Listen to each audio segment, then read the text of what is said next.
남들에게 내놓고 자랑할 만한 여러 가지가 자신에게 있다 해도 인생을 길게 볼 때에 이것들이 결코 성공적인 삶을 살게 하는 것이 아니라 결정적으로 그 사람의 존재 수준이 높을 때 결국 가서는 그 사람이 성공적인 삶을 살게 되더라 이겁니다.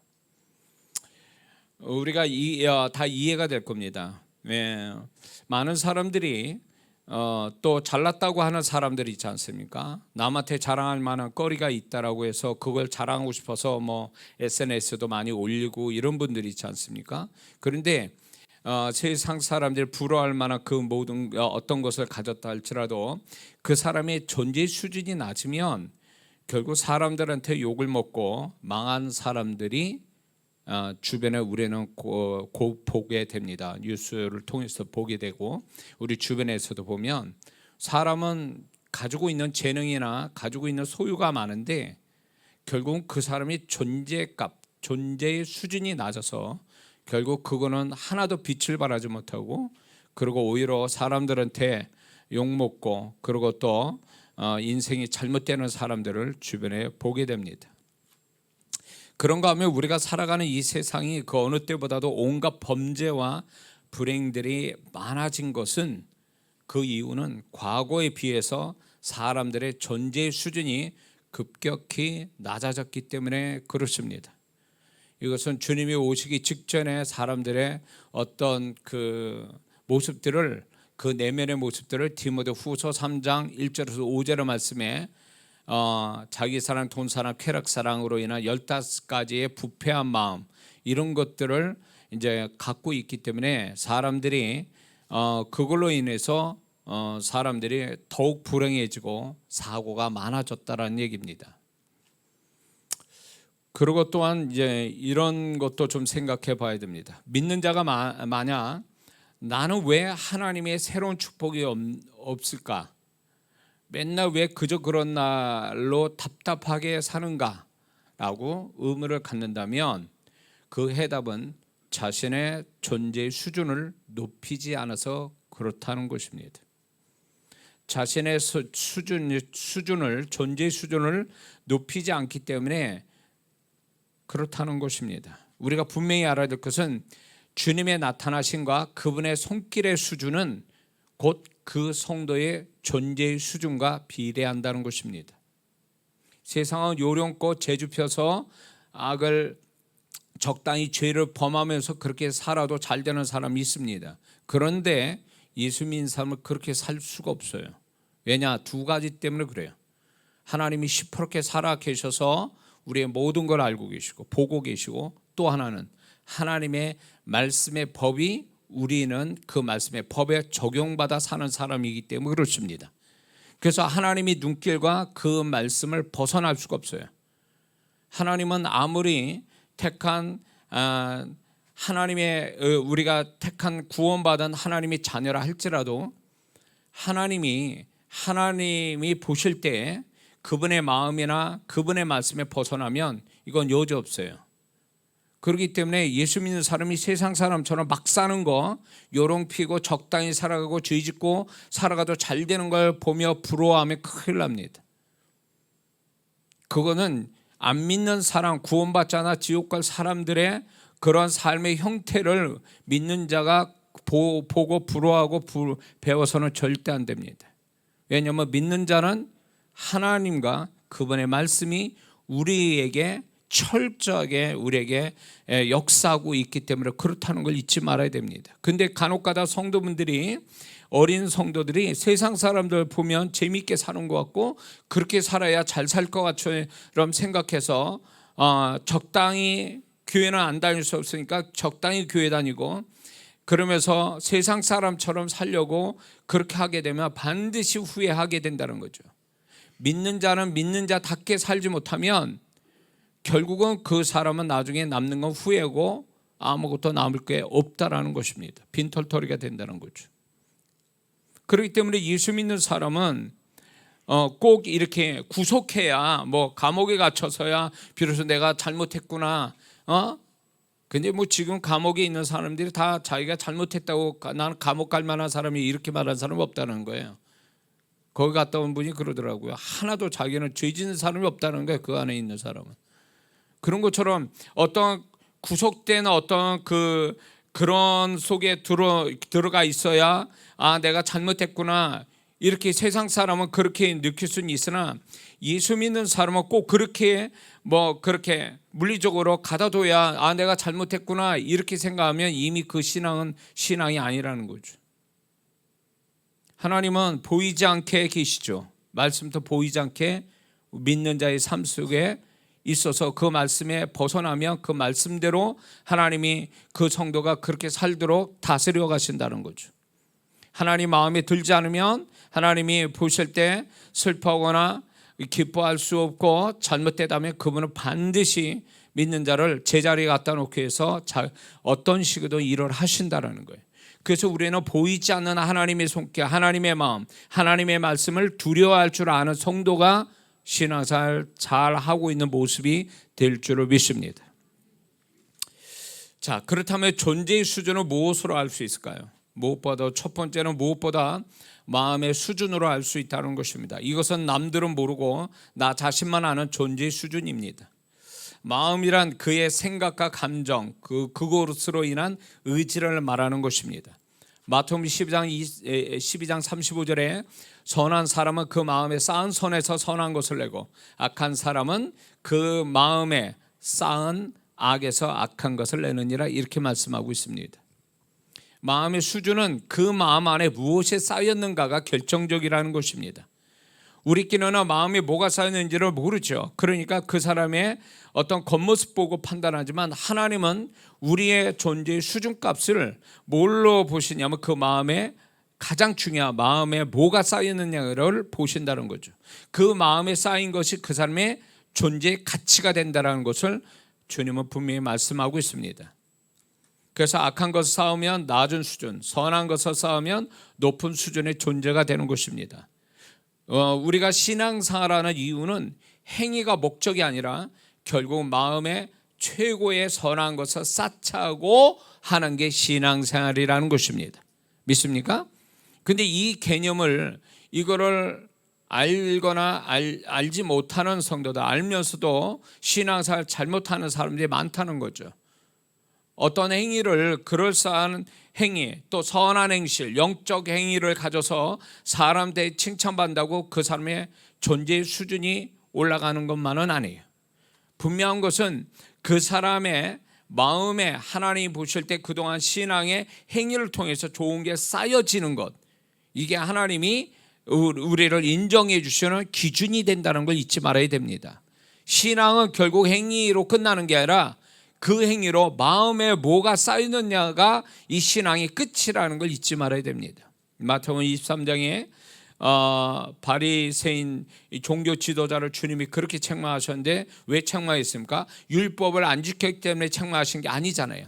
율법은 완벽하게 지켜지는 그 선한 율법을 지키는 거룩한 율법을 지키는 그들의 그 행위만큼 마음값이 되어지지 않으니까 그거에 대한 책망이시거든요.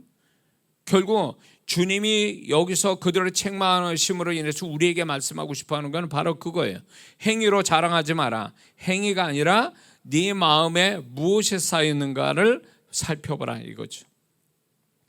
그래서 신앙생활 잘하려면 우리의 마음을 내가 정말 신앙생활 잘하고 있는가를 들여다보려면 그게 내 마음을 들여다봐야 돼.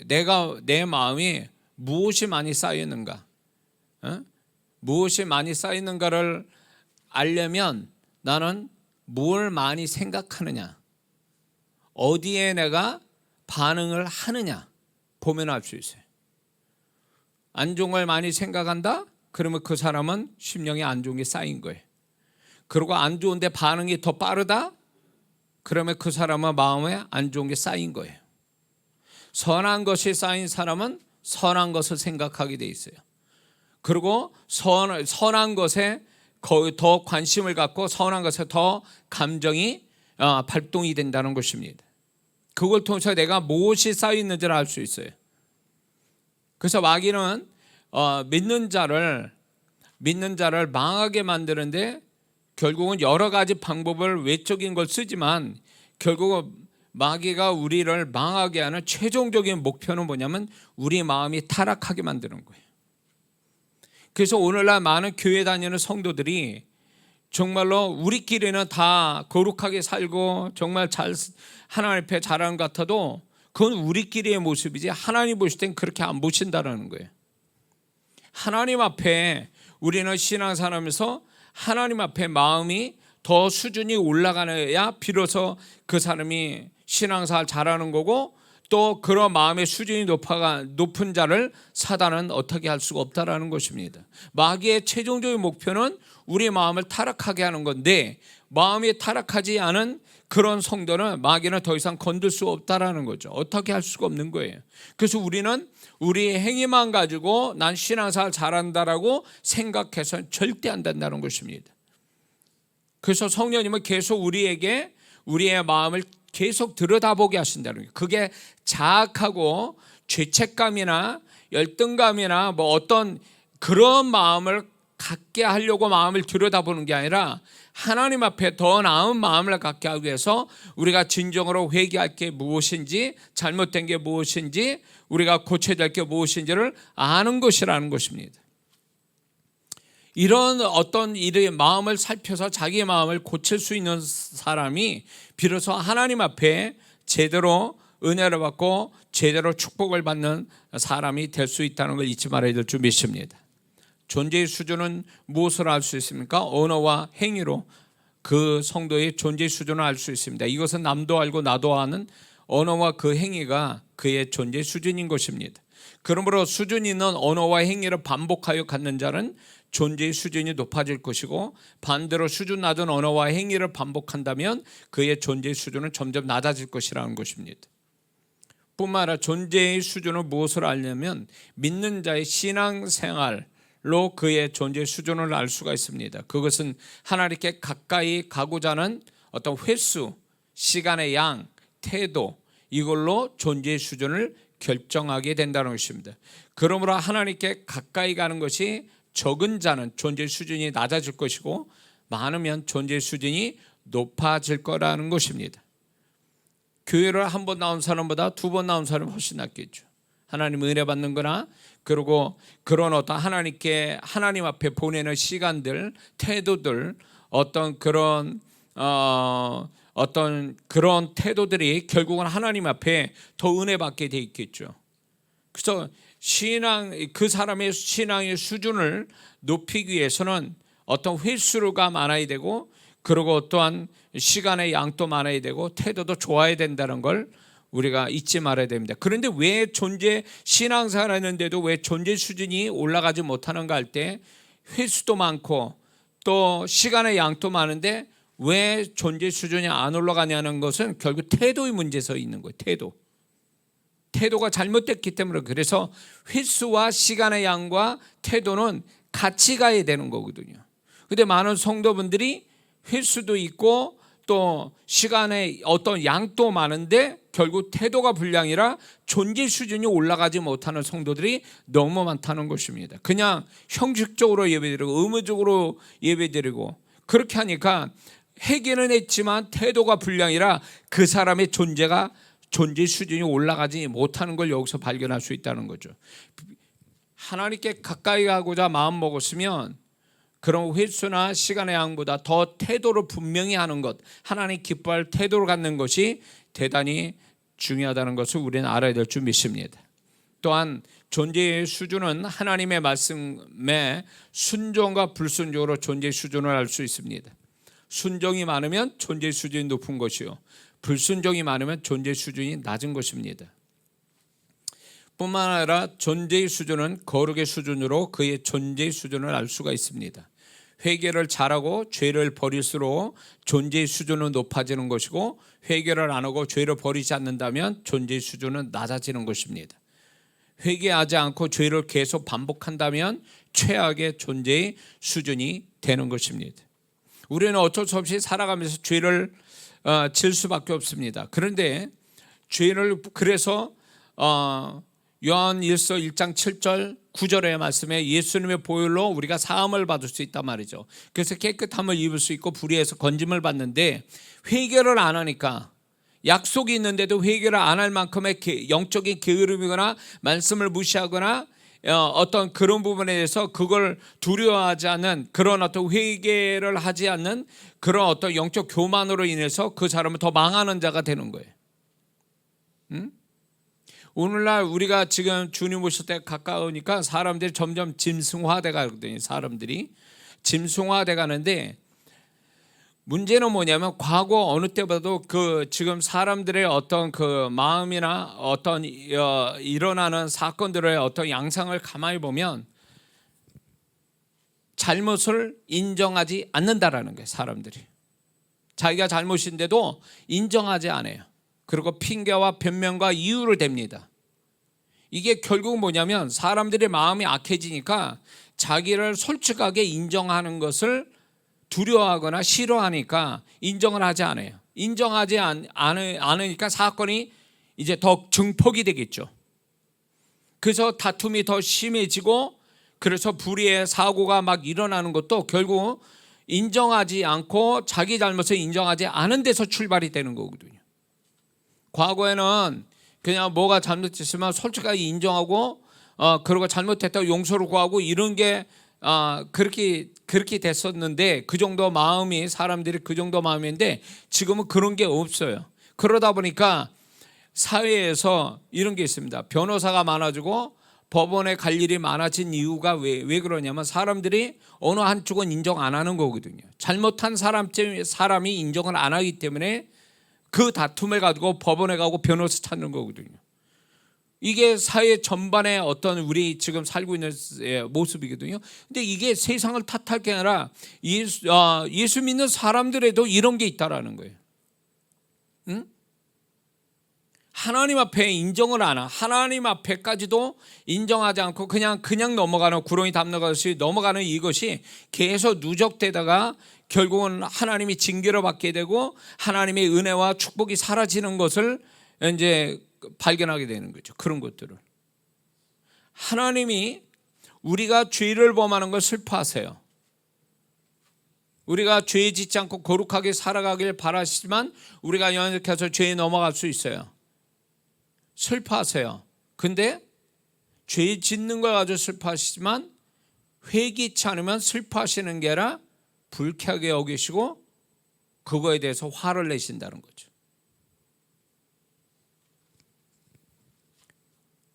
제가 주님을 섬기고 주님과 소통하며 살아가는 데 있어서 굉장히 죄에 걸려 넘어가서 나도 명백하게 잘못된 것에 대해서, 이런 거에 대해서 주님이 얼마나 마음의 안타까움을 갖고 계신지 몰라요. 목사의 수준에서 그만한 거룩함을 가져야 되는데 그렇지 못하는 거에 대해서 주님이 굉장히 안타까워 여기세요. 그건 사랑의 마음으로 저를 안타까워 하시는데, 내가 그 부분에 대해서 그 순간에 마음으로 솔직하게 주님 앞에 잘못을 인정하고, 주님 제가 잘못했으니 저를 불쌍히 여기시고 저를 이 죄를 용서해달라고 고백하면 그분의 은혜가 임하면서 사함의 은혜가 오면서 용서의 기쁨이 생기거든요. 근데 어느 시점에서 내가 그런 거를 그냥 지나쳐 갈 때가 있어요. 지나쳐 가다가 어느 내 개인적으로 기도가 문득 떠오를 때가 있어요. 내가 잘못된 회개치 못한 거에 대해서. 근데 그 부분에선 제가 그분의 마음을 느끼는 게 뭐였냐면 불쾌감이에요. 저를 향한 불쾌감. 회개하면 용서하신다라는 약속까지 하나님이 우리에게 주셨는데, 내가 그런 거를 잊어버리고 적당히 뭐 어떤 잊어버렸거나 아니면 변명과 핑계와 이유를 대고 넘어가면 그게 언젠가는 주님이 저에게 그걸 계시한다는 거예요. 그분의 감정을요. 근데 그때는 안타까워 여기시는 게 아니라 상당히 불쾌하게 여기신다는 거예요. 불쾌하게 아니라 기분 나빠하신다는 거죠. 이게 그분이 나를 보시며 기분 나빠하신다는 것이 얼마나 두렵고, 이게 그분이 그런 마음을 가지셨다는 것은 굉장히 위험스러운 거예요. 믿는 자한테는. 근데 신앙이 어리니까 주님과 소통도 안 되니까 별거 아닌 것처럼 넘어가거든요. 핑계대고 이유대고 넘어가요. 그러니까 모르니까, 그분의 마음을 모르니까, 이게 얼마나 이게 잘못된지를 모르니까 하나님은 할 수 없이 어떻게 보면 징계로 그걸 알게 하시는 거예요. 그래야 아는 거지. 그때 가서 뭔가 사건이 나야, 그거에 대한 어떤 대가를 치르는 사건이 나야 그때 가서 비로소 알게 하시는 거예요. 그게 얼마나 무서운 거고 잘못되고 하나님께 용서를 구하고 회개하는 것이 얼마나 그게 하나님의 은혜고 그게 얼마나 나에게 축복인가를 알게 하시는 거예요. 오늘날 성도분들이 과거 때보다도 회개를 안 해요. 회개하는 사람이 드물어요. 회개를 잘 안 해요. 왜냐하면 회개의 거리가 과거에는 자잘한 것까지도 하나님께 회개를 정말 잘했는데 지금은 엄청 큰 것도 회개를 안 합니다. 그냥 스릴쭉 넘어가 버려요. 왜? 하나님의 아무런 반응이 없고 그게 당장 어떤 문제를 만들지 않으니까 그냥 넘어가 버리거든요. 그러나 양심은 알고 하나님 말씀이 있고 하나님이 다 알고 계시는데 우리가 그거를 그냥 넘어가게 되면 결국 반드시 그거는 결과가 나오게 돼 있다라는 거예요. 세상은 숨기고 은폐해서 그냥 넘어가서 아무 일 없는 것이 있을 수는 있어요. 그러나 예수 믿는 사람은 하나님 앞에 가릴 게 없는 거예요. 그런 게 있을 수가 없는 거예요. 반드시 그거는 결과를 가져오게 돼 있어요. 선한 일하면 선한 열매가 있을 거고 악한 일하면 악한 열매가 다 나올 수밖에 없는 거예요. 근데 우리는 그걸 우습게 여겨요. 우리가 그분의 앞에서 벌거벗은 것 같이 살아가는데 모든 원인이 있으면 결과가 있게 돼 있는데 원인이 있는데 왜 결과가 없느냐 이거예요. 그래서 선한 행실을 했으면 기다려보면 그 선한 행실의 열매를 반드시 주시거든요. 이 진리를 믿는다면 하나님이 내가 잘못된 거에 대해서 바로 회개치 않으면 그 죄가 결국은 나에게 불행한 어떤 손해나는 일로 결과가 나올 수밖에 없다라는 거예요. 근데 우리는 그렇게 안 한다라는 거예요. 그래서 죄졌기 때문에 불행해지는 게 아니라 죄졌기 때문에 잘못된 게 아니라 회개치 않아서 잘못되는 거예요. 회개치 않아서. 오늘날 교회 안의 모든 분쟁들이 결국은 분쟁들이 다 둘 다 문제일 수 있지만 어느 한쪽에서 그 분쟁의 어떤 가해자가 되고 잘못된 사람이 그거를 분명히 하나님 앞에서 잘못됨을 인정하지 않으니까 분쟁이 많아지는 거거든요. 그러면 그 분쟁이 물리적으로 힘을 가진 자가 이기는 것 같지만 결국 믿는 자는요 결국 하나님이 판단하게 돼 있거든요. 하나님을 무서워할 줄 모르는 거예요. 그게 하나님이 언젠가는 시간 속에서 그 가해자를 반드시 하나님이 처리하신다는 거죠. 하나님을 너무 몰라서 그래요. 너무 하나님 모르고 물리적 신과 자기의 어떤 목소리 크면 이기는 거고 자기가 땡깡 피면 이기는 것 같은 세상 논리로 그렇게 하니까 이긴 것 같지만 하나님의 자녀는 그렇게 할 수가 없는 거예요. 그때는 이긴 것 같아도 하나님이 계시잖아요. 하나님이 판단하시잖아요. 하나님이 반드시 그 부분을 가려내신다는 거예요. 가해자, 피해자. 그래 예수 믿는 사람이 어떤 이런 부분에 대해서 하나님 의식이 없으니까 그러니까 오늘날 교회 분쟁, 교회가 분열되고 성도가 문제가 서로 간에 문제들이 터지는 것은 누가 옳으냐 그르냐의 문제를 떠나서 하나님의 의식이 없는 자들이 그렇게 하는 거예요. 하나님의 의식이 있고 하나님과 소통하고 사는 사람이면 그럴 수가 없어요. 그럴 수가 없는 거예요. 무슨 말인지 이해가 되십니까? 자, 그러므로 시간이 흘러간다고 저절로 존재의 수준이 높아지고 직분받았다고 존재의 수준이 결코 높아지는 것은 아닙니다. 분명한 것은 자신의 힘들고 열악한 환경과 상황보다 우리는 이걸 아셔야 돼요. 존재의 수준이 높아야 돼. 이것이 하나님 뜻이에요. 내가 가지고 있는 환경의 상황들이 굉장히 수준 낮은 걸로 나를 괴롭히고 있다 해도 나는 거기에 존재 수준을 높여야 됩니다. 같은 급으로 가서는 절대 안 된다는 거죠. 왜냐하면 존재의 수준을 높여야 그 환경과 상황을 벗어나게 하시는 하나님의 손길이 극적으로 나타나기 때문에 그렇습니다. 어?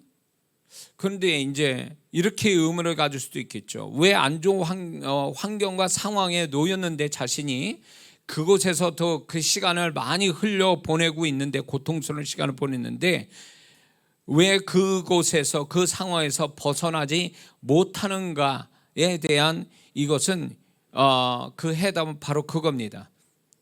결정적으로 그의 존재 수준이 그 불리한 환경과 상황에 대해서 같거나 존재 수준이 같거나 존재 수준이 낮아서 그렇다는 거죠. 그러니까 안 되는 거예요. 안 풀리는 거예요. 응? 비유적으로 교도소는 높은 담을 가지고 있죠. 근데 그 높은 담은 절대로 혼자 못 넘어갑니다. 장비가 있어서 사다리 놓고 넘어가도 혼자서 뛰어넘어서 넘어갈 수는 없어요. 그 정도 높지요. 그런데 만약 담이 자기 키보다 낮다면, 반쯤 정도 높이라면 누구도 뛰어넘어갈 수 있어요. 근데 이거와 같은 거예요. 자신의 존재 수준이 가지고 있는 불리한 환경보다 존재 수준이 높으면 쉽게 넘어갈 수 있다는 거죠. 하나님이 쉽게 넘어가게 하신다는 거예요. 근데 자신의 상황이 교도소 높은 담과 같이 높은데 자신의 존재값은 낮다라면 결국 이 사람은 이거를 뛰어넘어갈 수 없다는 거죠. 자기의 불리한 환경을 넘어갈 수 없게 돼요. 하나님이 제 인생을 돌이켜봐도 이거는 진리인 것입니다. 제 삶에 가장 어려울 때, 한계점까지 왔을 때도 뭔가 달라지는 게 없어요. 열심을 해도, 거룩한 일을 하는데도 달라지는 게 없어요. 달라지게 없는데 요령이 뭔가 방법을 더 찾아야 되는가? 뭔가 지혜가 더 필요한가? 내가 열정이 더 필요한가? 라고 생각을 했어요. 그런데 주님이 결국 보면은 내가 얼마나 문제 있는 사람이고 새로운 어떤 하나님이 이 상황에서 점프된 다른 차원의 상황으로 가는 데 있어서 내가 그 상황을 만날 만한 사람이 못 되고 있다는 걸 주님이 지적하신 거죠. 지적하신 거예요. 그래서 주님이 내가 너한테 이런 상황을 앞으로 줄 건데 네가 지금 그러지 못하고 있어서 내가 줄 수가 없다는 거야. 안 주시는 게 아니라 줄 수가 없다는 거예요. 자격이 안 되니까. 그래서 주님이 저를 6개월에서 1년 동안을 저의 존재 수준을 높이는데 굉장히 열심을, 그분이 저한테 하나님의 열심으로 제가 존재 수준을 높여서 하나님이 결국 저를 축복하시는 어떤 사건이 생겼거든요. 그러니까 제가 집회를 해도 수많은 성도들이 문제를 안고 끌어안고 와서 해결해 달라고 기도하고 또 말씀 듣고 기도받을 때도 보면 해결받는 사람 보면은 수준 낮은 상태에서 해결받는 사람 없어요. 한 명도 없어요. 그 사람이 정말 안타까운 마음 가지고 저도 같이 이렇게 하면서 그분이 회개할 거 회개하고 고칠 거 고치고 하나님께 게을리했던 거 열심 내고 막 이러는 가운데 존재 수준을 높인 다음에 그분이 새로운 길을 그의 요령이나 지혜로 능력으로 된 게 아니라 그분이 주권적으로 열어서 기적이라고 간증하는 일들이 많았다는 얘기예요. 그럼 뭔 얘기예요? 믿는 자는요 세상 요령과 지혜와 열심만 가지고 살아가는 인생이 아니란 말이에요. 하나님이 결정해 줘야 돼요. 하나님이 사인을 해줘야 마지막에 결제를 해 주셔야 돼요. 얘는 이렇게 해줘야 되겠다라고 결정해야 그 자기의 열심과 지혜와 모든 게 그게 플러스 알파가 되는 거지, 하나님 결정하지 않으면 아무것도 되어줄 수 없어요.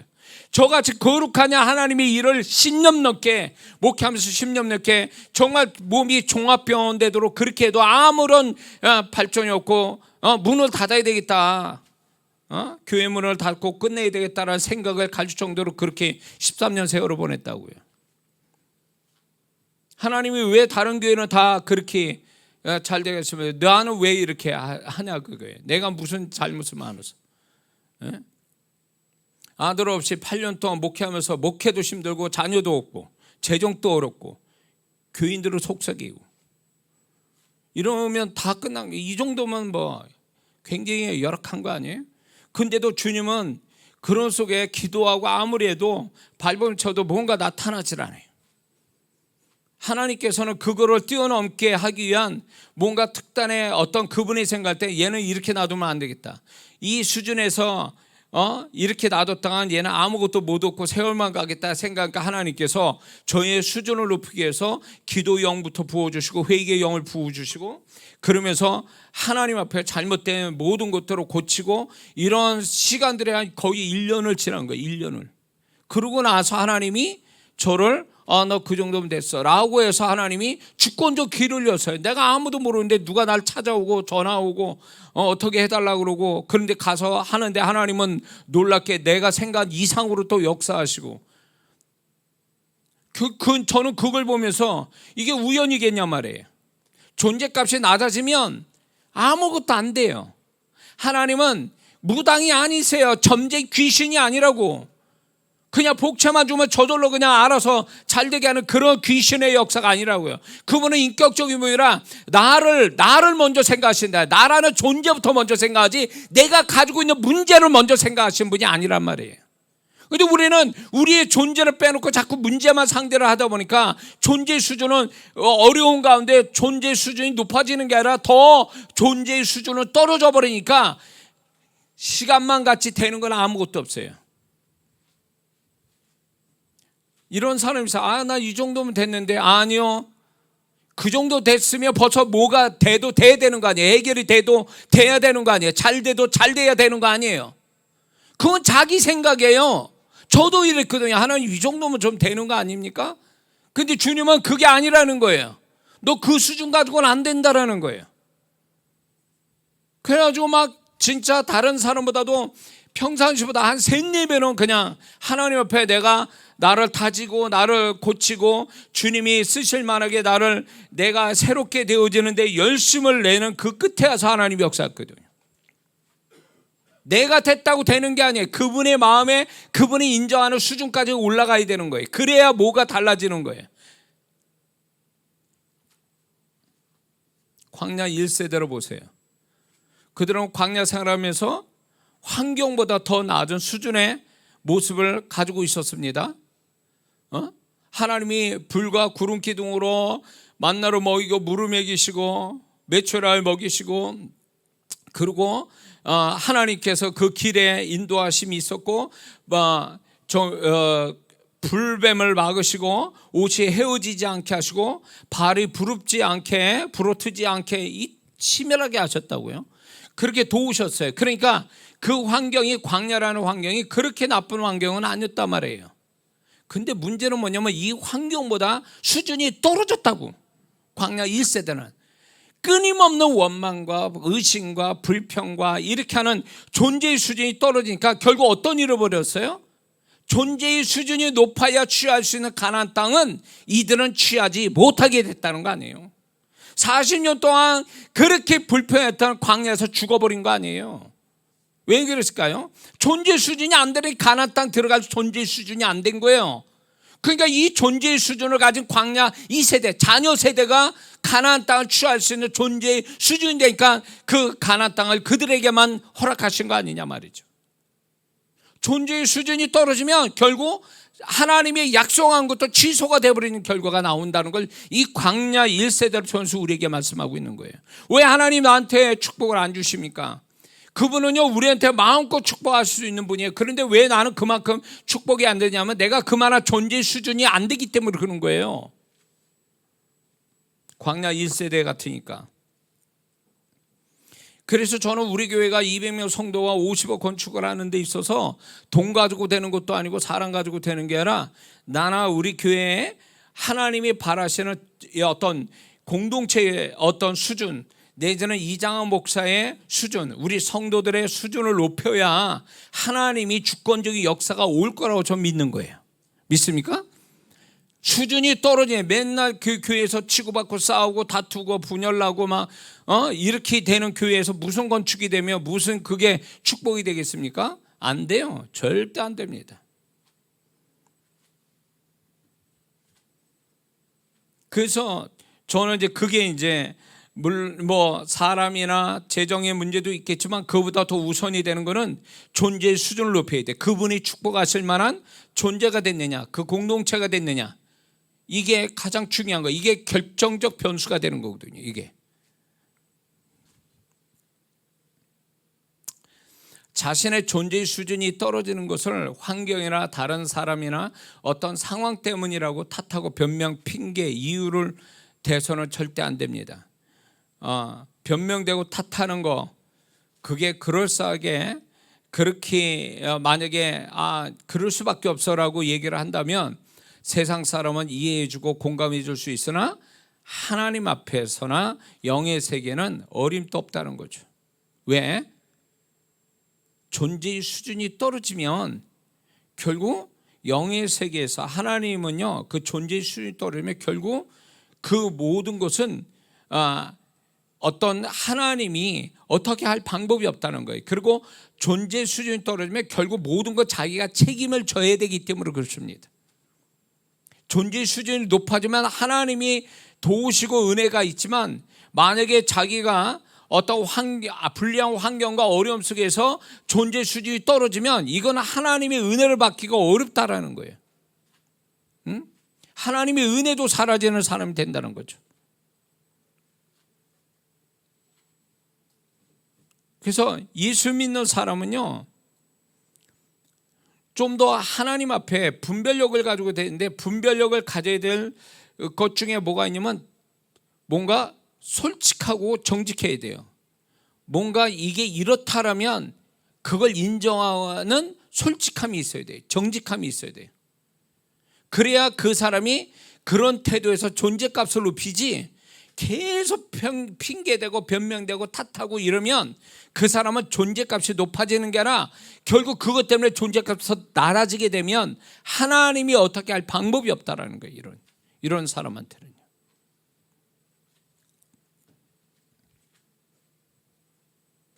우리는 분명히 알아야 됩니다. 우리의 존재 수준이 시간이 갈수록 높아져야 된다는 것입니다. 믿습니까? 이건 선택의 문제가 아니라 절대적인 문제인 것입니다. 어린 아기가 시간이 지날수록 몸도 마음도 지혜도 자라야 정상이듯이 우리의 존재 수준도 시간이 갈수록 높아져야 정상적인 것입니다. 그것은 하나님의 절대적인 또 바람이시기도 하고, 그렇게 되기 위해서 하나님은 또 우리를 도우시는 겁니다. 믿습니까? 만약 시간이 갈수록 직분받고 교회에서 인정받고 성경 지식은 쌓아가고 신앙 기술은 늘어가는데 존재의 수준은 반대로 낮아진다면 그 사람은 잘못된 신앙생활을 하는 것입니다. 그건 하나님 뜻이 아니에요. 절대 아닙니다. 결국 우리의 신앙은 하나님께 인정받냐 못 받냐의 문제예요. 나라는 존재와 나의 신앙이 하나님께 인정받냐 못 받냐가 이게 절대적인 거예요. 사람이 칭찬해도 소용없어요. 그분이 인정해 줘야 돼. 사람이 무관심해도 상관없어요. 그분이 나를 인정한다면 그 하나님이 나를 존귀하게 세워주시고 그분의 은혜와 손길은 막힘없이 이루어지게 돼 있기 때문에 그렇습니다. 믿습니까? 존재의 수준이 떨어지면 안 돼요. 제가 이렇게 보는 영혼 중에 안타까운 영혼들을 이제 하도 많은 영혼들을 상대하다 보니까 안타까운 영혼들이 어떤 영혼들이냐면, 제가 이제 어느 교회에서는 그분이 집사님일 때는 잘하셨어요. 그런데 장로님이 딱 되고 나니까 이상해진 거예요. 오로지 한 분밖에 없는 장로님이었거든요. 그게. 근데 이분이 장로님 되실 때 이상해져 버렸단 말이에요. 사사건건 목사님 가지고 또 시비 거는 거죠. 네, 내가 장로인데 왜 허락받지도 않고 뭐 이러면서, 또 교회에서는 이분이 장로라니까 이제 교회의 어떤 원로가 되니까 사사건건이 자꾸 이렇게 판단하고 이러는 거예요. 근데 그분을 내가 그 교회에 또 가서 집회를 했거든요. 그분은 저한테는 잘해요. 제가 어떤 사람인지 아니까 저한테 잘하는데, 제가 그분을 보니까 둘러서 얘기했죠. 이런 얘기를 한 거예요. 존재 수준, 존재값, 이런 얘기를 했죠. 중요한 게 아니다. 그게 무슨 직분 받은 게 하나님으로부터 하나님이 인정해서 주신 것도 아니고, 그렇다고 그게 무슨 뭐 그 직분 받았다고 해서 하나님의 프리미엄이 붙은 것도 아니고, 하나님 앞에 좀 더 겸손하고 하나님 앞에 더 은혜 받아서 좀 더 수준 높은 사람이 돼야지 그거 하나 가지고 그냥 그 직분 하나 가지고 사람이 그렇게 달라지면 안 된다는 둘러서 얘기를 해드렸거든요. 지금 모르겠어요. 그분이 그렇게 되셨는지 뭐 더 나아졌는지 그런지 모르겠지만 왜 세월이 갈수록 그렇게 돼버리냐 이거예요. 왜 세월이 갈수록 존재 수준이 떨어지냐, 높아지지 않고. 이게요, 그럴 수밖에 없다는 것을 예수님의 제자를 통해서 우리에게 계시합니다. 그럴 수밖에 없다. 왜? 예수님의 제자가 처음보다 3년 반 후에 그들은 존재 수준값이 떨어졌거든요. 수준이 떨어졌어요. 예를 들어 베드로 보면은 베드로는 시간이 갈수록 세속적인 욕망을 갖게 됐습니다. 그리고 무엇을 얻기를 바라는 마음이 있었고 주님 앞에서도 말씀을 무시하는 태도를 갖고 있었습니다. 겟세마네 동산에서 기도도 하지 않았습니다. 그래서 그걸로 인해서 존재의 수준이 떨어졌을 때 결국 그는 예수님을 3번 눈앞에서 부인하게 됩니다. 그리고 제자들은 다 도망가게 됐습니다. 그러니까 이 베드로와 제자들은 그동안 예수님께 배운 말씀, 또 능력 행함, 제자의 신분, 사람들의 존경과 칭찬, 이런 것들이 결국 존재값을 높여야 되는데, 존재 수준을 높여야 되는데 오히려 그들은 존재 수준이 떨어져서 아무 소용이 없게 되버린 거예요. 오히려 그들이 가졌다라고 하는 것들이 오히려 존재 수준을 낮췄단 말이에요. 그러니까 그들은 결국 후회와 죄책감을 나중에 갖게 되죠. 주님이 다시 그들을 찾아오지 않으셨다면 그들이 가장 세상에서 불쌍한 존재가 되는 거죠. 우리는 이걸 조심해야 돼요. 뭔가 더 나아지고 좋아지고 잘되고 많아지면 조심하셔야 돼요. 왜? 그것이 우리의 존재값을 떨어뜨리거든요. 우리의 존재의 수준을 떨어뜨릴 요소가 되는 거예요. 그래서 안 될 때보다도 잘 될 때 더 긴장하고, 잘 될 때 내가 이것 때문에, 잘 되는 요소 때문에 내가 존재의 수준이 떨어질까를 두려워해야 돼요. 믿습니까? 그러니까 주님이 저를 통해서 그분이 말씀하고 제 손을 통해서 역사를 이렇게 하는 데 있어서 그렇게 할 때 내가 건방지고 내가 또 이렇게 주님의 통로자가 된다는 것 때문에, 또 성도들을 그렇게 봐주는 것 때문에 내가 우쭐해서 어떻게 교만해질까 봐 주님은 항상 이 존재 수준, 존재값이 높은 성도들을 만나게 해요. 그런 사역자를 만나게 해요. 근데 이게 유명하다고 뭐 큰 목회한다고 그게 되는 게 아니에요. 제게 그런 분들이 제 앞에 오고 그랬지만 뭐 2,000명 모이는 뭐 몇백 명 모이는 뭐 그런 목사님들이 저한테 훈련받고 배우고 이러는데, 그분들을 바라볼 때에 하나님의 은혜로 잘 되어진 것 뿐이지 정말 그분들이 존재값이 높다, 그 교회와 맞먹는 사람이다, 그렇지 않다라는 걸 알게 된 거죠. 그걸 아는 목사님은 있어요. 또 굉장히 겸손한 분이죠. 그러니까 그 겸손함이 그 교회에 은혜를 주시더라고요. 그런데 그렇지 않으면 꼭 자기가 어떤 목회 사이즈나 이런 걸 이꼴 나라고 나의 존재값하고 같이 이렇게 이꼴시키는 분들이 있는데 위험하다는 거죠. 우리는 하나님이 나에게 축복 주셨다 할 때 기뻐하지만 동시에 긴장해야 돼요. 왜냐하면 그것 때문에 나의 존재 수준이 떨어지면 그때부터는 이게 축복이 아니라 화로 바뀔 확률이 높아요. 그래서 하나님은 계속적으로 저를 이제 저 자신도 계속 지적하시는 게 있어요. 이렇게 아니면 성도들을 통해서 지적하고 계시고, 음성으로 지적하시고 말씀으로 지적하시고 여러 가지로 상황을 통해서 또 지적을 하세요.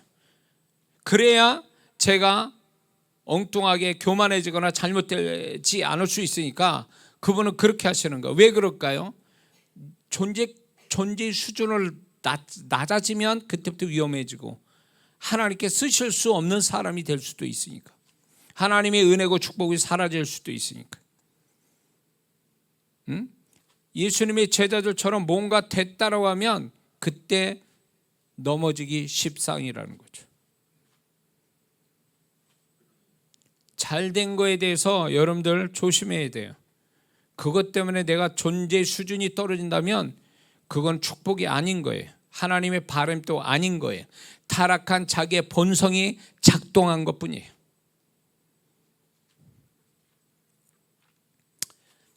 우리는 분명히 알아야 됩니다. 베드로와 제자들이 마지막 때 정말 주님이 필요할 때 그들의 반대적 모습을 보여진 이 모습이 앞으로 신앙생활 오래 했다는 사람들의 계시적인 모습이에요. 이게 그럴 확률이 높다라는 거예요. 그럴 확률들이. 그래서 존재의 수준을 높이지 않으면 이 제자들 모습이 우리의 모습이 될 수 있다는 걸 경고하고 계시는 거예요. 신앙생활을 이렇게 얘기합니다. 우리가 신앙생활 하는데 열심히 해야 된다, 잘한다, 칭찬해주고 뭐 이런 것 좋은 거예요. 그런데 경고를 해야 되거든. 잘못된 거를 경고하고 잘못된 거를 지적하고 이런 것도 또 반드시 같이 가야 되거든요. 근데 이런 것 없게 되어버리면 어느 날 사고가 날 수 있다는 거예요. 신앙이 수준이 뚝뚝뚝 떨어질 확률이 높다라는 거죠. 응? 많은 성도분들이 뭔가 하나님이 우리를 자꾸 이렇게 뭔가 그대로 있으면 안 된다, 존재 수준을 높여야 된다는 부담감이나 어떤 지적하심에 대해서 이거를 못 느끼고 그런 거를 그냥 별거 아닌 것처럼 치우치다가 결국 그게 결정적으로 자기의 모든 것에 부정적 영향을 미치고 있는 걸 알 때는 이미 때는 늦은 거예요.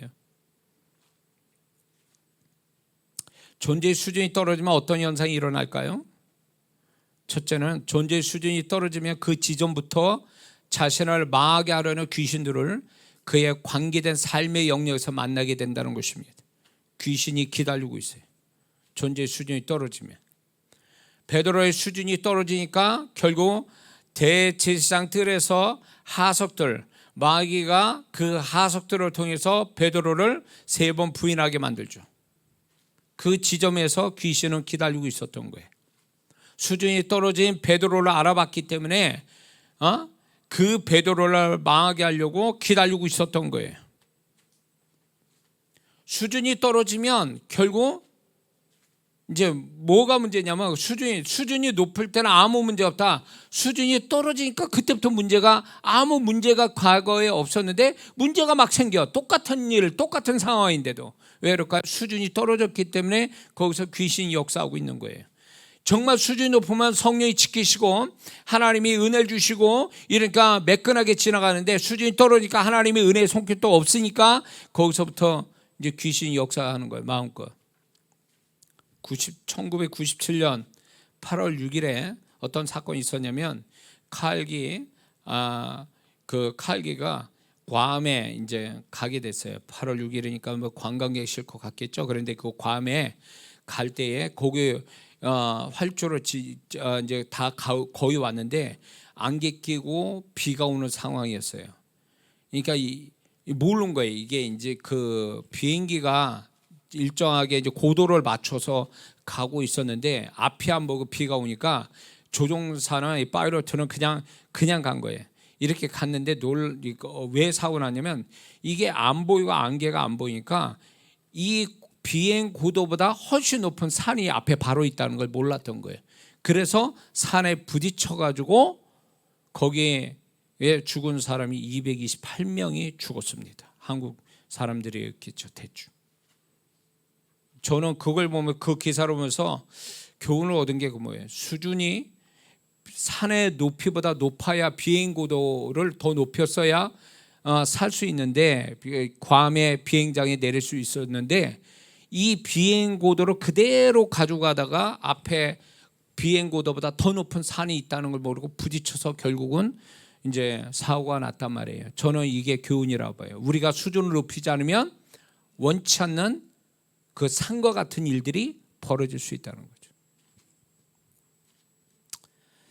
존재 수준이 떨어지면 그에게 그나마 있는 좋은 것들은 빼앗기거나 이루어지고 새는 현상이 일어난다는 것입니다. 마태복음 25장에 달란트 받은 세 종이 있었죠. 5달란트, 2달란트, 1달란트.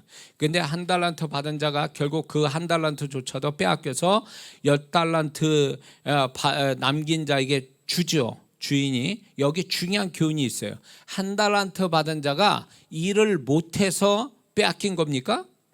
그 비유를 가만히 보세요. 1달란트가 무슨 말을 했는지.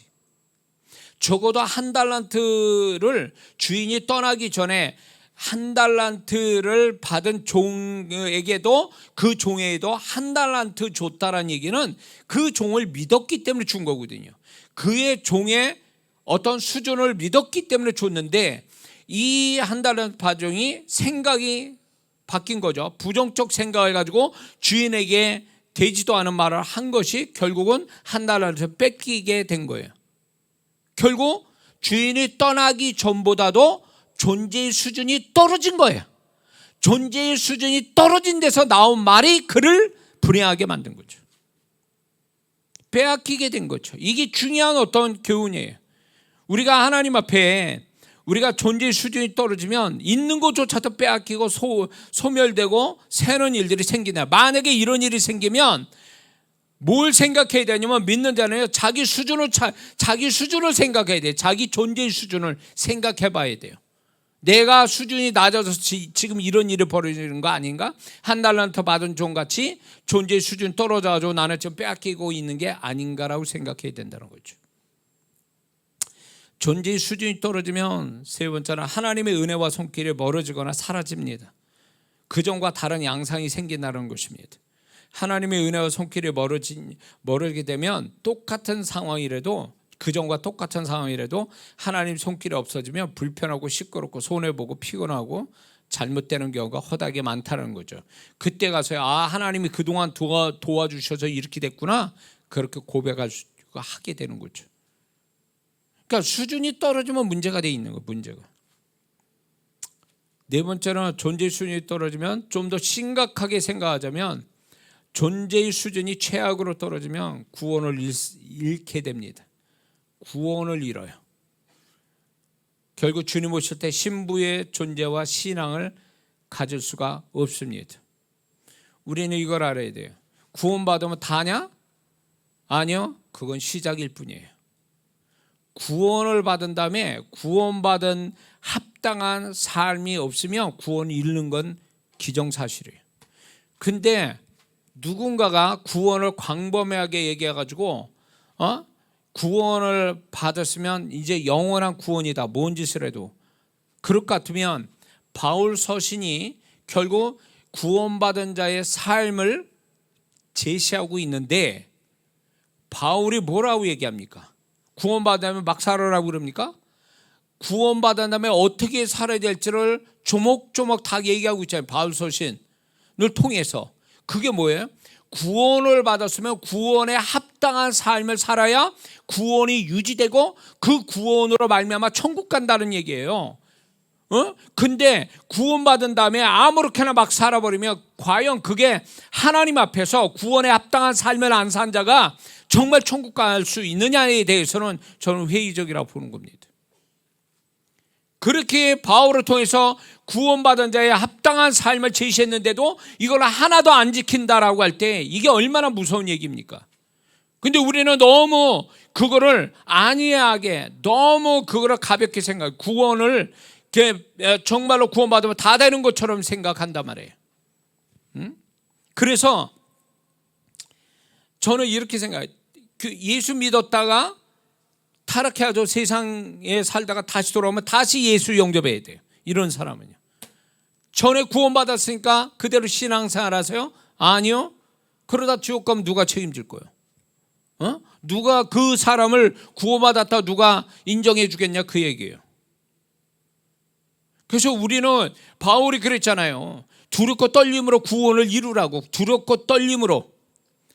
예수님이 얼마나 엄청난 구원을 주시기 위해서 엄청난 대가를 치른 이것이 우리가 아무렇게나 살아도 되는 구원은 절대 아니라는 것을 그분의 희생을 통해서 우리에게 말씀하고 있잖아요. 근데 대충 산다고?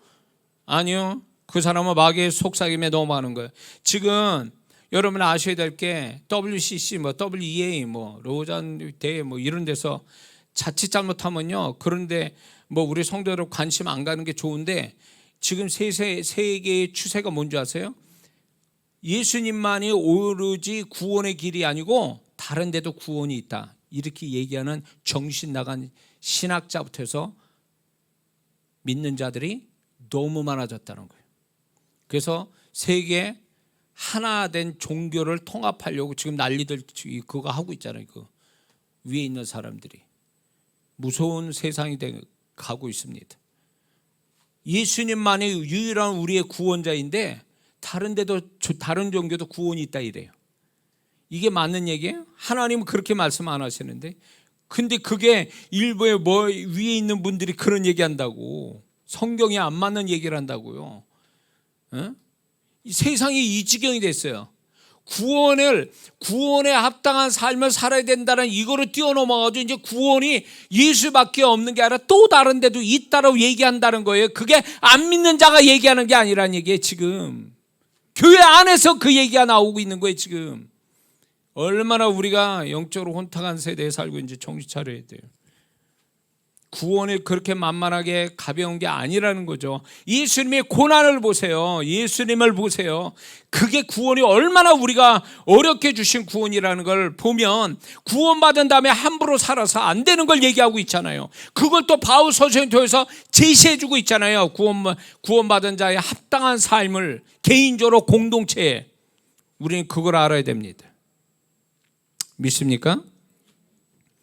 우리의 존재의 수준을 높이기 위해서 우리가 먼저 알아야 될 게 있습니다. 그건 뭐냐면 주님이 우리를 위해서 중보기도를 끊임없이 해주고 계신다는 걸 우리는 알아야 됩니다. 히브리서 7장 25절에 그러므로 자기를 힘입어 하나님께 나아간 자들을 온전히 구원하실 수 있으니 이는 그가 항상 살아서 저희를 위하여 간구하심이니라. 그분이 우리를 중보기도해 주시기 때문에 우리가 그나마 지금 유지되는 거예요. 지금 신앙이. 믿습니까? 그분이 중보기도해 주기 때문에 우리가 때 되면 교회 나오고 은혜 받을 수 있는 자가 된 거예요. 우리 지금 기도하거나 우리가 한 거에 비해서는 너무 신앙이 지금 신앙생활 잘하고 있는 것 같지 않습니까?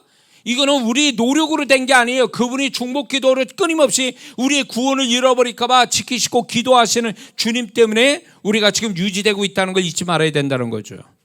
그리고 또한 성령께서 우리가 거룩해지도록 축복되도록 잘못을 알고 회개하도록 우리의 마음 안에서 계속 역사하신다는 거죠. 요한복음 16장 8절에 예수 성령님이 하신 일이 죄를 지적하고 죄에 대해서 책망하신다고 분명히 그분의 사역을 얘기하고 있거든요. 그러므로 성령께서 우리 마음 안에서 영적인 부담을 주고 근심을 주고 책망을 주고 지적하고 교훈하는 이런 여러 가지 형태로 우리 안에서 역사하고 있다는 거예요. 이걸 놓치지면 안 돼요. 그러니까 내 마음만 있는 게 아니라 내 안에는 그분의 일하심이 있다는 거예요. 성령님이 일하심이 있는 거예요. 나를 수준을 높이는 자로 만드시기 위해서 성령님이 또 다르게 내 마음 안에서 역사하는 거예요. 내 마음 안. 이걸 우리는 캐치하고 있어야 된다는 거예요. 이거는 내 마음, 이거는 그분의 마음, 그분의 역사하는 거, 이런 것들을 우리가 분별할 필요가 있다라는 거죠.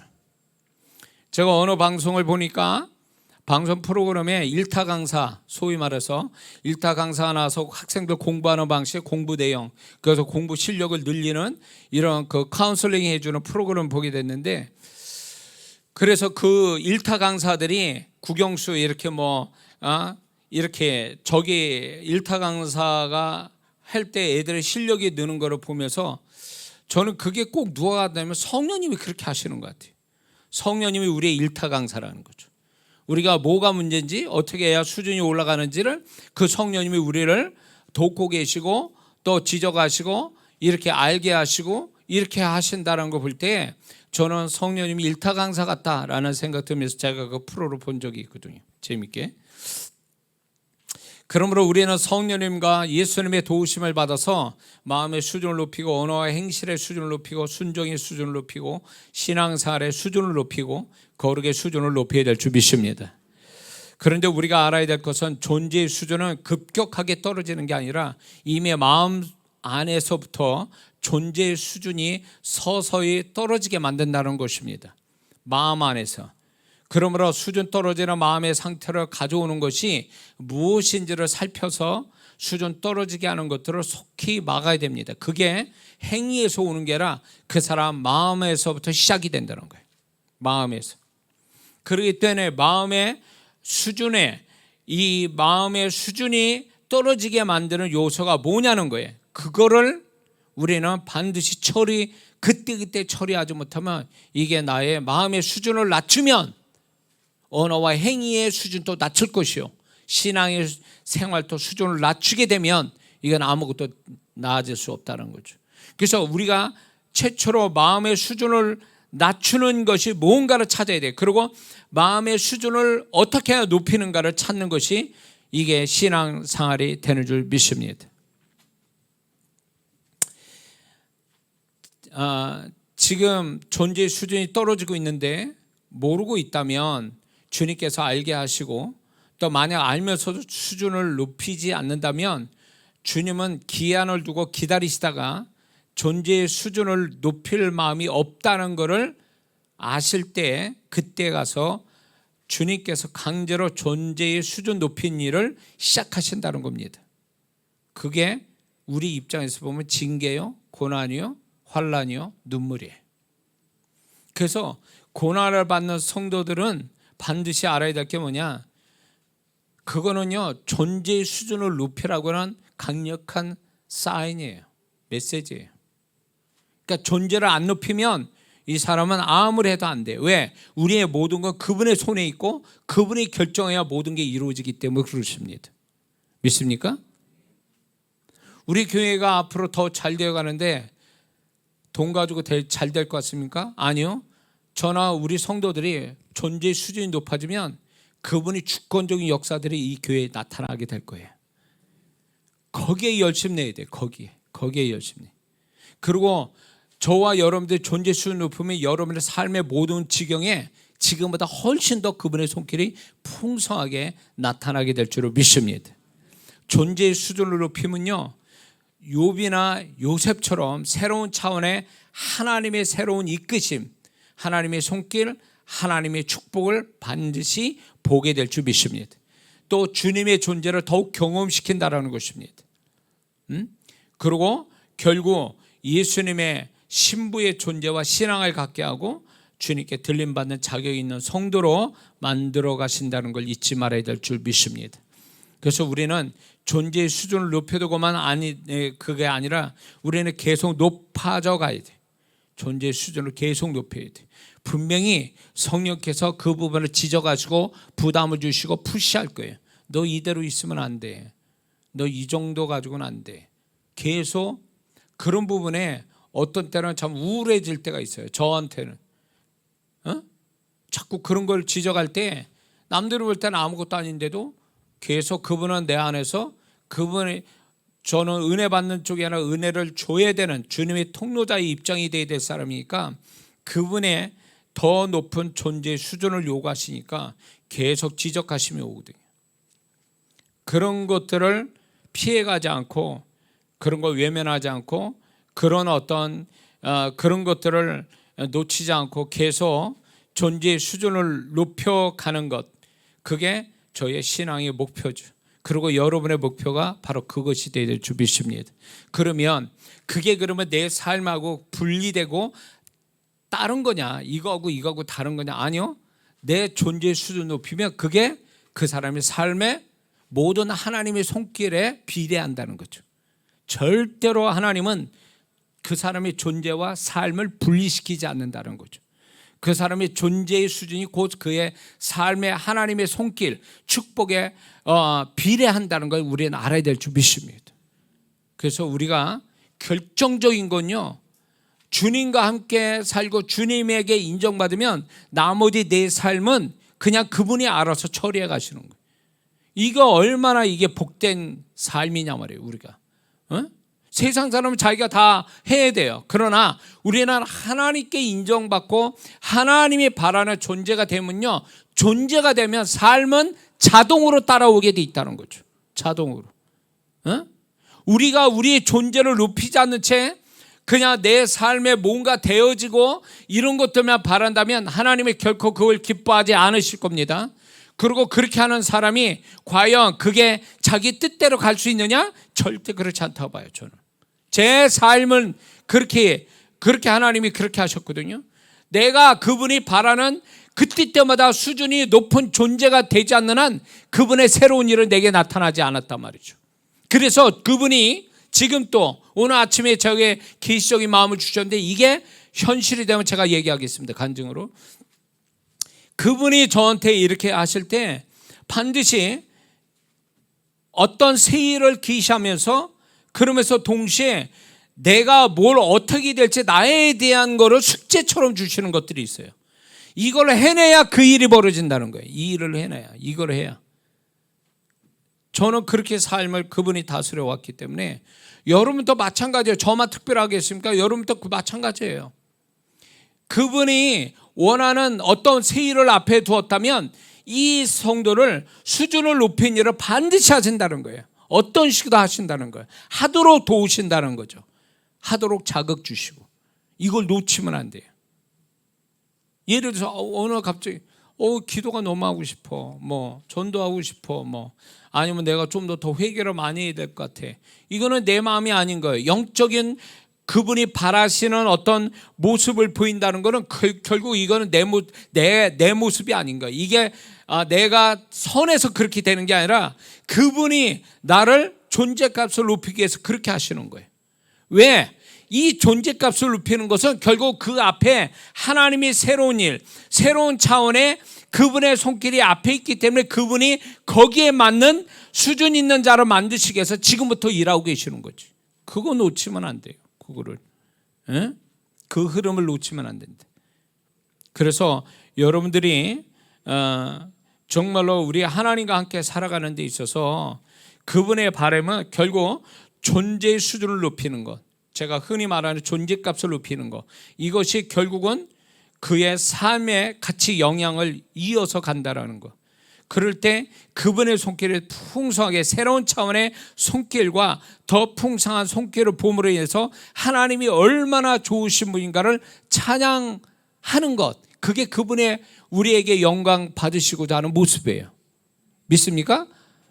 내가 열심히 해서 뭔가 이루는 것보다도 내가 존재값을 높여서 뭔가 하나님의 손길이 풍성하여 하나님을 정말로 어떤 분인가를 알아서 그분을 감사하는 것은 차원이 다른 거죠. 주님을 높이기 위해서 우리를 살게 하신 거고, 그러면 그분을 높이려면 결국 나의 존재값을 높여서 나의 삶을 책임져 주시는 그분을 만날 때 우리는 그분을 더욱 높일 수 있는 자가 될 수 있는 줄 믿습니다. 이런 성도가 되기를 주의 이름으로 축원합니다.